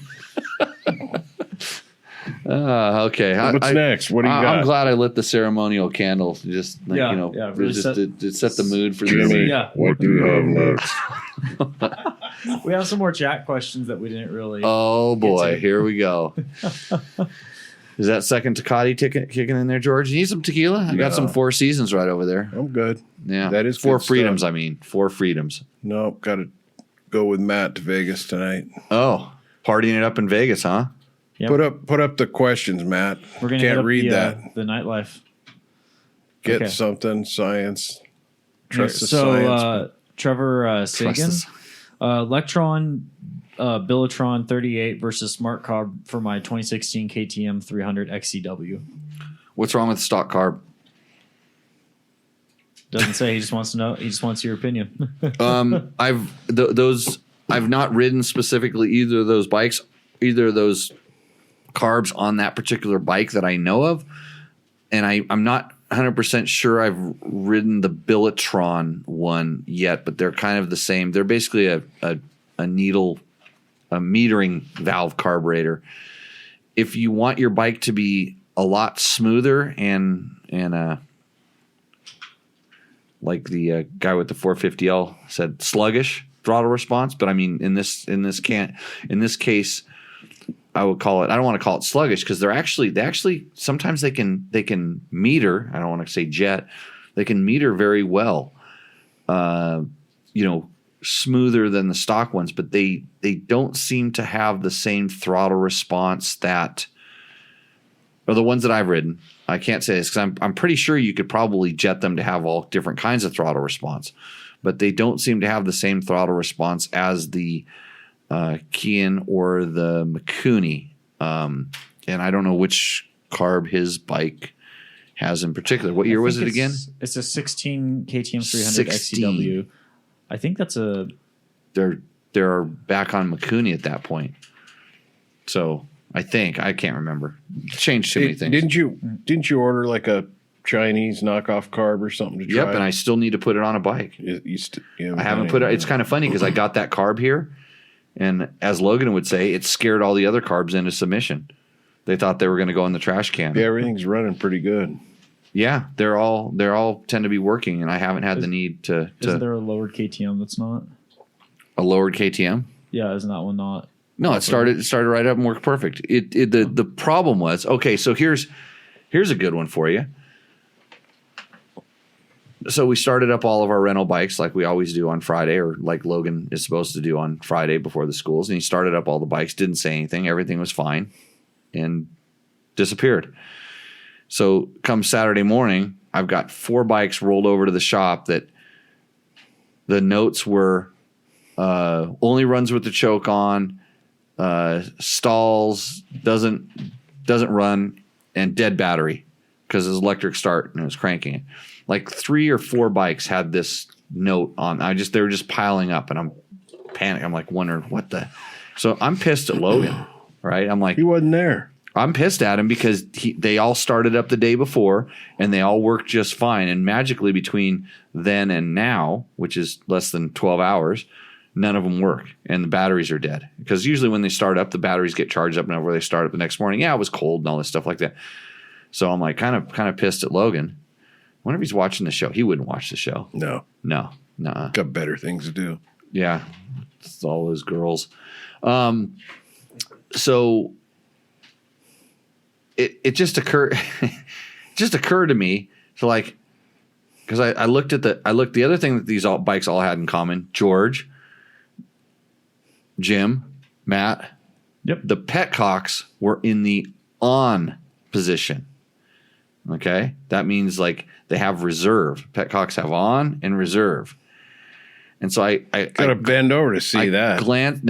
Take the gas cap off. Yeah, and all of them had a ton of gas in the tank. They all had gas in the tank right up to the level of reserve. And so what I'm thinking, and I know this because Logan knows this trick. A lot of times when the bikes have been sitting for a little while, we lay them over there inside very quickly, and then pick them up, and then a little bit of gas spills out, which kind of gets some new gas into the float bowl, make sure the float bowl's filled, and some of that gas when it leans over kind of spills. Sometimes it spills up out of the main jet a little bit, so it's almost like doing a little squirt, pump squirt. TTR start. Especially the bikes without the pumper carb. The pumper carb will squirt gas in and enrichen it up, but a lot of the bikes that don't have this, you lay it over, some gas spills out, it makes them start a little bit easier. So I'm suspecting that when he did this, he might have started up, leaning them over on their one side, and there was enough gas in the bowl of the carburetors to start them up. And now the tank sloshed over into that side. And then you donkeys go over there and just crank on the starters and crank on the starters and crank on the starters and turn on the choke or whatever, because you usually don't have to turn the choke on when you do this. Turn on the choke. They run on the choke for a second, then they run out, and then you crank on the starter and crank on the starter, and then the battery's dead and it gets pushed over to my shop. 4 bikes. All you had to do is switch them over to reserve, and they all started up and worked fine after I charged the batteries. Thank you. Out of how many bikes? 60. Yeah. I don't know. 20, 20 that were out. Yeah. So yeah, it happens. Well, when there's 4 or 5 guys out there trying to do the right thing, and somebody cranks on it and it doesn't start, and you walk away, and another guy comes and cranks on it, and doesn't by the start. Right thing, you mean walking around and telling everybody? No, just walk awesome away from it when it doesn't run, because you're usually going to come over and you got to do this one. You pick it up, shake it by your ear. You put your left foot in, you put your left foot out. Yeah, you do the hokey pokey, you shake it all about, and it starts. Hey, Roger Hurd says he put one of those cheap carbs on his KLX and it runs great. I've actually got one on my XR100, a cheap Chinese carb that I just bought. It needs to be jetted. It runs. I ride it the whole time. Well, Jim knows this. We ride it the whole time with the choke halfway on, and it works perfect. But one of these days, I'm actually going to go put some jets in it. I got to put a bigger bore carb on my 125 so I can wax you guys in the flat track if we get that going again. Now, why don't we have the flat? You know what? Matt needs to learn how to water that thing. I'm going to get an air intake that faces forward for an induction kind of thing on the track because that's going to force a lot of air through there. And you guys are in trouble. Dirt Bikes 365 says it came with a 36 millimeter Kian. The 2017 came with a 38 Mikuni. Okay, which is absolute garbage. I wouldn't say absolute garbage, but I did like the Kian better. The 38 millimeter Kian with Suzuki NECH needle is an absolute magic for the 2017 38 millimeter Kian. So where are you getting the 38 Kian from? It's interesting. You have any experience with amyl carburetors? I had amyl carburetors on a 69 Norton 750. And those things, you could see the slide rattling at idle in there, back and forth. You could hear them, I think, clicking. I have experience with Bings, but not a BMW. not amyls. Yeah. Okay. That it? What's suspicious about the 07 is it looked like he just backed it out of his garage. Yeah, we saw that too. Well, that doesn't mean anything. Well, you watch a show. He said, I got to get my bike out to, submit it. I want to know if his front tire was really flat. If he's out there and his front tire, if your front tire was actually flat and I called you on it, let me know and I'll make it up to you somehow or another. Figure something out. Okay. So from earlier, Finn 825, I'm thinking of going to a WR 450F from a CRF 450X. Is it worth doing? Not a racer or a high speed rider? He also later asked about a YZ250FX. Oh, so he's bike fishing. He's he's exploring. Well, if it's a Yamaha, he just got KTM 500. Oh, sorry. He was also asked, sorry, not 250X, 450X. 450 FX? FX, yeah. So, and he has the Honda 450X now. Mm-hmm. Well, it depends. Like, one's red and one's blue. And if you like blue, then I think the Yamaha would be a better choice. If you like red, then stick with the Honda. Is that acceptable? They're kind of the same thing, but different. If you like the fact that when you got your Honda, you could turn the throttle wide open, then go FX as opposed to WR. Because WR, you have to do a couple. You have to get like the competition ECU and some little parts to go to it to make it into a quote competition bike, and that makes the WR much better. I tend to like the FX overall as it is just a more versatile platform. The WR, the suspension, it's gotten better. I mean, the last one that I rode, I was really, really impressed with the suspension, and especially when it kind of adopted some of the YZ changes in the last round, it got better. So it's a toss up. They're all, at this point, all the bikes are so good. It's really more about like what color it really is. But Blue Crew, go with the Yamaha. So a bicycle kid told my wife once when she was shopping for a bicycle, he said, basically get the bike that you think is cool and you're going to spend the most time on and want to go, I want to ride this because it's just cool and it makes me smile. Yeah. I think there's a lot to that. You've brought that up before. and I the one that you think is cool, and maybe just getting a different one and switching from one brand to another to learn what that brand is like. And nowadays, well, at least up until now, you can take the bike and literally sell it, for not losing too much money. In fact, I know some people that are buying bikes and selling them for more than they bought them for. I've always told new street riders that are asking what to get, I say, find something that's like sub $2,000 because that's kind of the bottom of that market, and you'll never go wrong or lose it. You won't feel bad if you tip it over and bust some levers off or whatever, put a ding in it, and you'll always get within $500 of that when you sell it later. Yeah, that's just the bottom of the market. And the same thing with a dirt bike. Just get something to try. I wouldn't.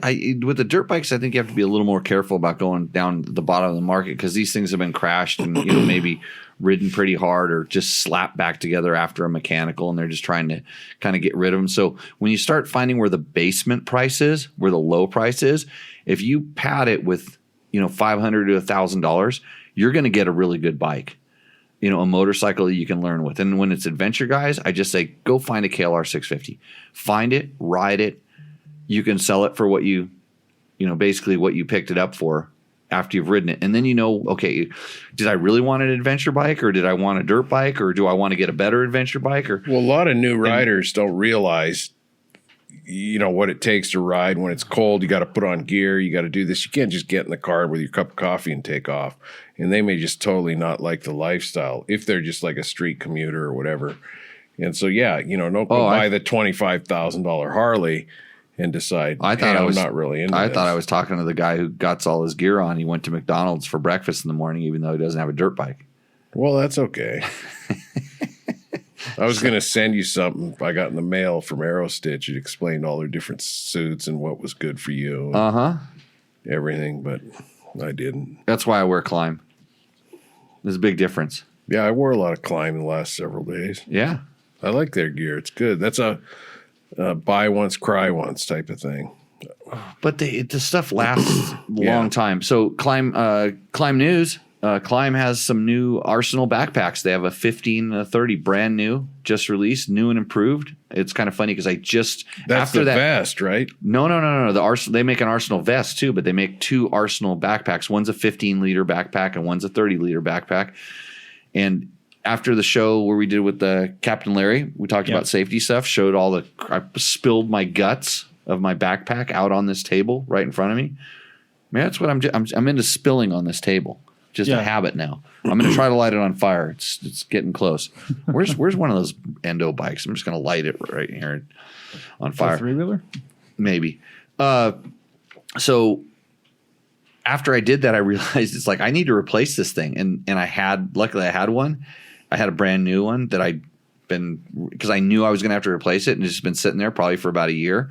But anyways, I switched it all up, and I kid you not, 2 days after I put all my stuff in there, get it all packed up, they have a new one. I'm like, oh. So I'll have to wait a year or two before I wear this thing out. But Climb makes some really nice backpacks for carrying your stuff. I carried my stuff today. I had my transponder, my tracker inside of there. I had my jump starter inside of there. I have my little tool things because I try to keep that thing kind of light. Had my spare water, my cold gloves, which I don't seem to need anymore. I think we're getting past that phase, unless it's early in the morning. Your cold gloves are just wind stoppers, right? Wind stoppers, yep. That's pretty much all I've used. Even if I travel, been over to Europe a couple times for these trips, I just take light gloves and then wind stoppers. Yeah. And that's it. It seems to be good if you keep your core warm. And yeah, so I had all my stuff in there except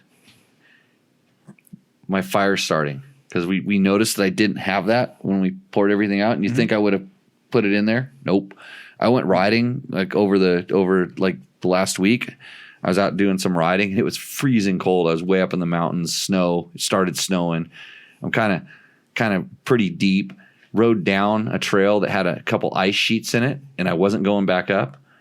And I'm thinking, this is when I started going, how prepared are you, Jimmy? What do you got going here?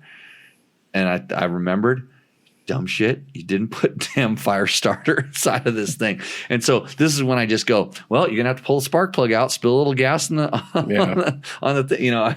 I had a method, but it wasn't the most ideal one. So I should probably right after the show go grab some fire. This is probably why this is why. Do you have the one that's the fire here? The magnesium. You scrape off a little bit of the wooden handle to make some tinder, and then you scrape off the magazine. You didn't watch that show, did you? Larry had. No, one. I heard about it, but it's just a little stick about that big. Yeah, it's a little magnesium block with a flint on one side, and it's got a little leather thong thing on it. No, the one I have doesn't have a leather thing. Well, that's the problem because then you can't carry it where it'd be with you all the time if it doesn't have the leather thong on it to retrieve it. Just because you wear a leather thong all the time, don't get me on that. I just throw it in the damn backpack and then I'm good. But now I'll just take this lighter right here, this little lighter that lit this fire, and this will go in my I think pack. you can get those on airplanes now too. Lighters? Yeah. Oh, you mean I always or like the that. magnesium stick? No, the lighter. No, because I brought the magnesium stick on an airplane before. Well, I flew out here with a lighter like that in my carry-on. Are you not allowed to have them? You weren't for a while, but you can now. Can now. Why? What do you That's need? really the better way to go while you're over there huddled, shivering, scraping crap off the handle and all that. You'll just use a lighter? No, I'd just wait. a li- I'd wait for you to get a fire going with That- that, and then I'd show you mine. The magnesium strip will light wet wood on fire. Trust me, I've done it. So, okay. Tamales will keep your core warm. Yeah. And the toilet full. And everything else. Says Victor. Yeah, thanks. Thanks, buddy. How many pounds fit in a 30-liter backpack? Too many pounds, I can tell you that. Yeah, for the You most weigh 'em part, down yeah. pretty good. The good thing for the 30 liters, like if you're doing some long multi-day stuff or camping out or whatever, you just put your light stuff in there. So I know on my tour of Idaho when I was carrying basically kind of like an outer shell layer inside of there, so pack pants and a pack jack kind of thing. I think I was carrying my hammock and my bivy sack in there also, which are super, super light. And then I would put the stuff that I would need, quickly. So like pizza, I had pizza and tinfoil usually up in there. How'd you like that, Jim? Pizza? Yeah.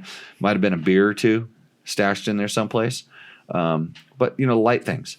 That's what when we have a big pack, you just adjust where you put your stuff. I've kind of learned when I'm traveling a little bit or just out, for a long trail ride to have, it's usually that Motion Pro little kit because it's got screwdrivers the and little different stuff. MP tool and then maybe a little socket set. Leatherman, but have that stuff really handy because inevitably some little thing happens and somebody goes, does anybody have a screwdriver that's easy to get to? And everybody's got one or a knife and they're all looking down. Everybody loses eye contact because it's buried at the bottom of their pack and down in the thing where they have to take the tubes out. And it took them like 3 minutes just to crunch it all in there to pull the zipper So shut. I started putting that stuff like right at the top in some little for me. pouch. It's on the back adjustment. pouch that's easy to get to. That's where that stuff is always at.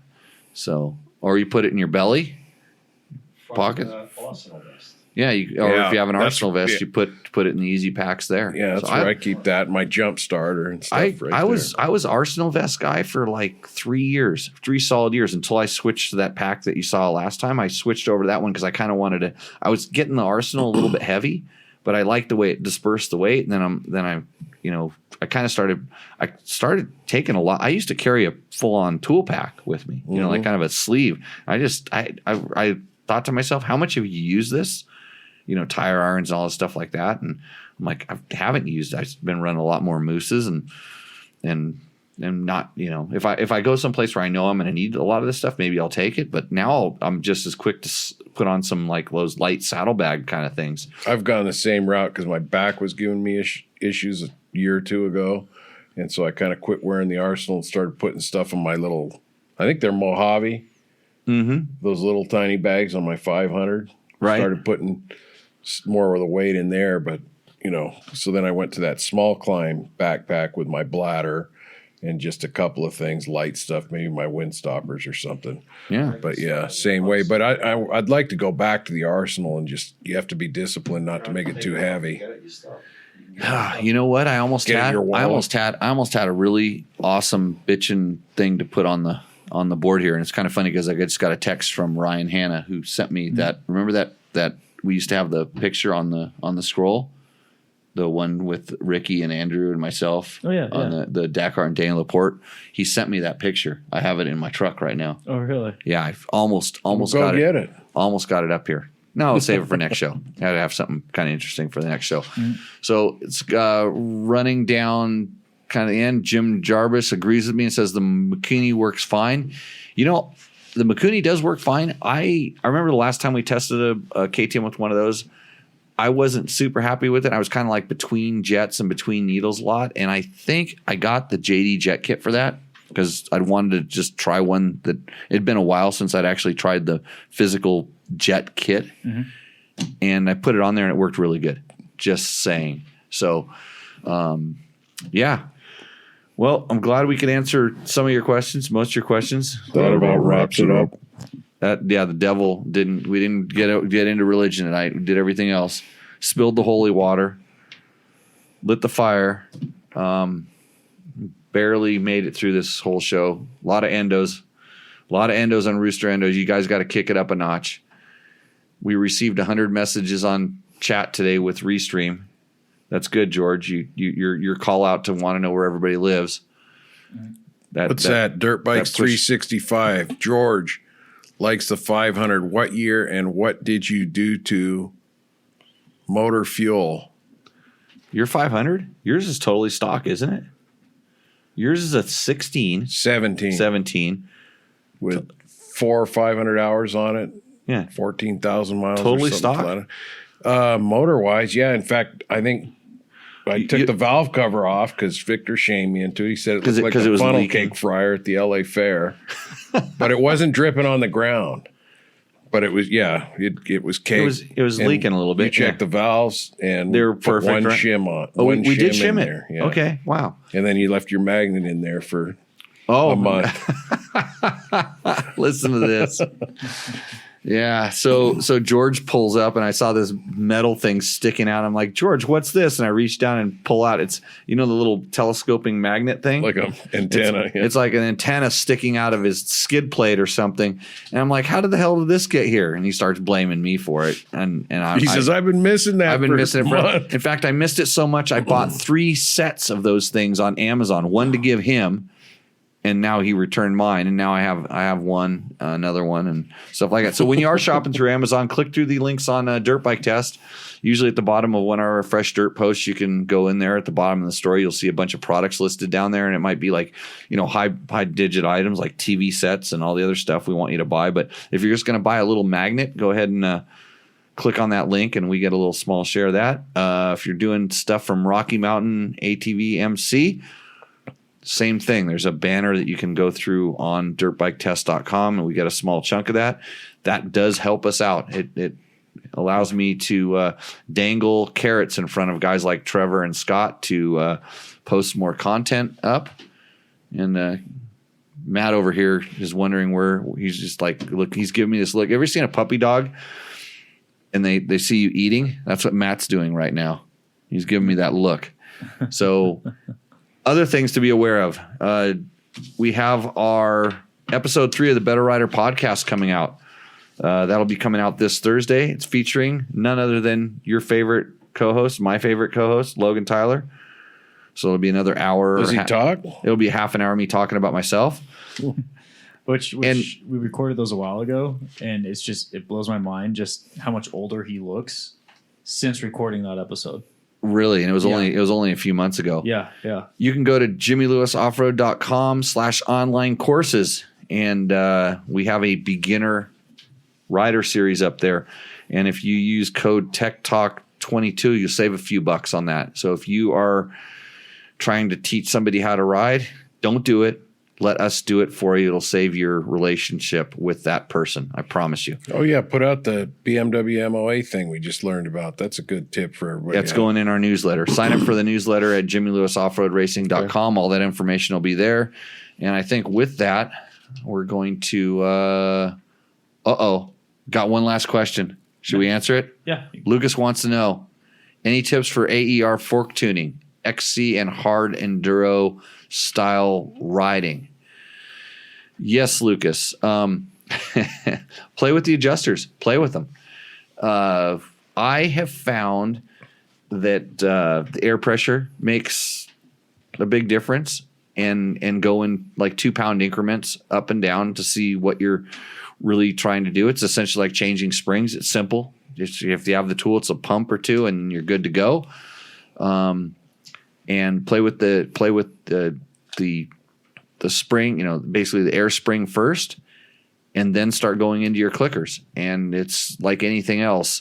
The KTM's the external adjustments tend to be more mid-speed than low speed. So try to find that low speed plushness or stiffness, whichever you're looking for, with the spring, and then use the clickers for more of the what we would call mid-speed, or like kind of the when the fork gets moving or damping itself in the stroke. That's what the clicker does a little bit more than the initial movement, like you might be familiar with on other forks. So you said you'd do 2 pound increments, but for maybe somebody that's not in tune with a bike as much, would you then do bigger ones, like go put the top level air in it and then take a bunch out and, then narrow it down? I wouldn't do that much. Maybe 5 pound increments for someone. You can feel it. It's pretty noticeable because the air fork is so progressive that it's a lot softer, and then it gets a lot stiffer at both ends of the spectrum. The KTM fork is probably the least like a traditional air fork, but you do notice it. Are those literally just an air chamber? It's a very complicated air chamber, but yeah, that's all it really is an air chamber. Yeah. So, okay. I think that's it. Yep. I think that's good. 23 seconds overtime. Actually, 5 minutes overtime. Okay. So, good. hey, everybody, thanks for joining us. We'll see you out on the trail, but not without Yamaha Taco Moto. That's tacomoto.co. Scott Sports for awesome goggles. Climb, DDC, Trail Tech, and of course, www.dirtbiketest.com. And a big shout out to Jerry over at Fuck You. I pulled out this, Spun Lost Will Find You. Chasing around the desert for poor meth users. So, okay with it. See you on the trail. Cheers, buddy.